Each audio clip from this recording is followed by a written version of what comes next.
Jemaat dan sahabat yang dikasihi Tuhan Yesus Kristus, salam jumpa di hari yang penuh berkat yang Tuhan anugerahkan kepada kita. Harapan saya, kita semua dalam keadaan baik dan sehat. Sebelum kita mendengarkan firman Tuhan, marilah kita berdoa. Damai sejahtera Allah yang melampaui segala akal, itulah yang memelihara hati dan pikiranmu di dalam Kristus Yesus Tuhan kita. Amin. Firman Tuhan bagi kita pada hari ini tertulis dalam kitab Yesaya pasal 66 ayat 3. Orang menyembelih lembu jantan, namun membunuh manusia juga. Orang mengorbankan domba, namun mematahkan batang leher anjing. Orang mempersembahkan korban sajian, namun mempersembahkan darah babi. Orang mempersembahkan kemenyan, namun memuja berhala juga.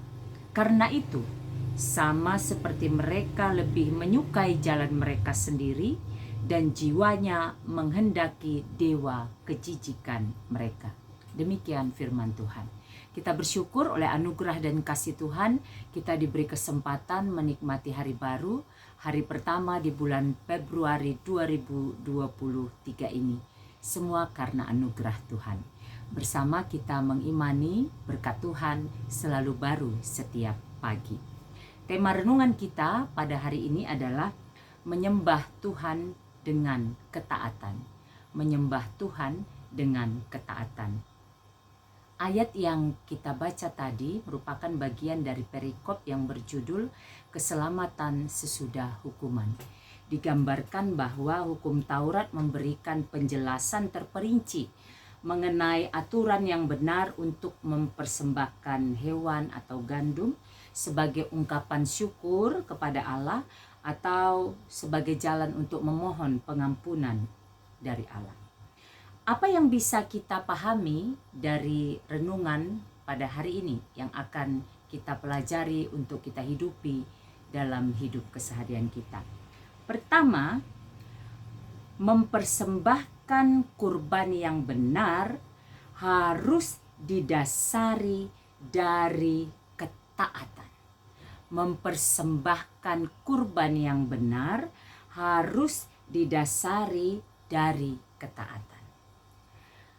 Dalam teks tadi kita baca mereka mempersembahkan kurban tetapi juga masih melakukan hal-hal yang tidak berkenan bagi Allah.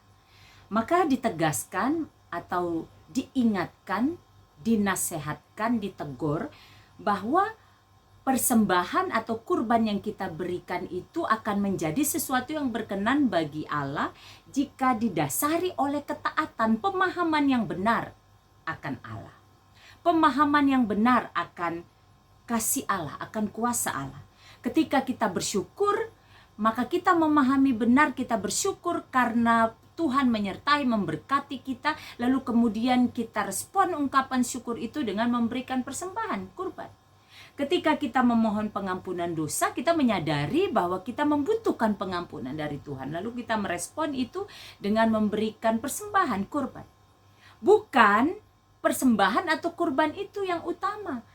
Tetapi kemudian di lain sisi kita melakukan hal-hal yang tidak berkenan bagi Tuhan. Bukan. Tetapi karena kita taatlah, memahamilah apa yang Tuhan mau untuk kita lakukan, maka kemudian kita meresponnya, ungkapan syukur kita, permohonan pengampunan kita dengan memberikan persembahan kurban kepada Tuhan. Itu yang pertama. Yang kedua, persembahan atau kurban yang terbaik adalah kesaksian hidup yang berkenan bagi Tuhan. Persembahan atau kurban yang terbaik adalah kesaksian hidup yang berkenan bagi Tuhan. Ketika kehidupan kita, kesaksian kehidupan kita, ketika dalam keseharian kita berkenan bagi Tuhan, maka itulah yang terutama yang menjadi kurban kita, persembahan kita. Dalam Roma Paulus berkata, persembahkanlah tubuhmu sebagai persembahan yang hidup, totalitas hidup kita, kesaksian kehidupan kita, bagaimana kita bertutur kata, bagaimana kita bersikap, bagaimana kita beridea, itu yang menjadi kurban atau persembahan yang sebenarnya dalam kehidupan kita. Sehingga kita tidak salah memahami seakan-akan persembahan atau kurban itu menjadi jalan kita meminta sesuatu, tidak. Tetapi persembahan atau kurban itu justru merupakan ungkapan kita atas sesuatu yang telah kita terima dari Tuhan. Kedua hal inilah yang akan terus kita hidupi dalam perjalanan kehidupan kita. Kita mempersembahkan syukur kita memberikan kurban kita karena kita taat. Kita bersyukur atas apa yang telah Tuhan kerjakan dalam hidup kita. Dan yang kedua, kita menghidupi kasih Tuhan itu dalam hidup keseharian kita, sehingga itu menjadi kurban persembahan kita kepada Tuhan. Hidup kita menjadi hidup yang berkenan bagi Tuhan. Saya akan mempersembahkan sebuah lagu, kiranya lagu ini menjadi berkat bagi kita semua.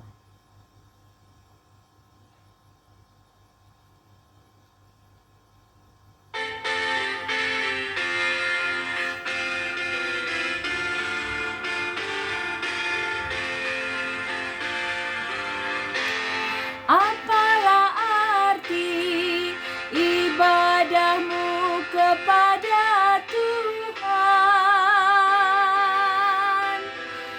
bila tiada rela sujud dan sungkur?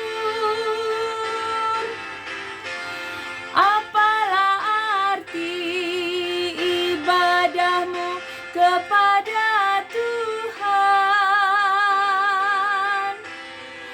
bila tiada hati tulus dan syukur?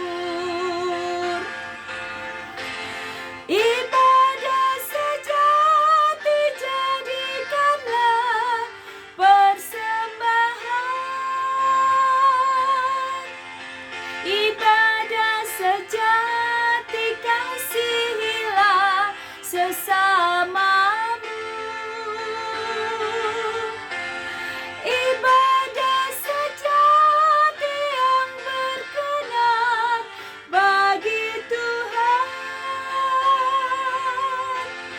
Jujur dan tulus, ibadah murni bagi Tuhan. Marilah kita berdoa. Bapa di sorga, kami bersyukur untuk firman pada hari ini yang mengingatkan kami bahwa ketika kami memberikan syukur kami, memberikan persembahan kurban kami, haruslah didasari ketaatan kepada Tuhan.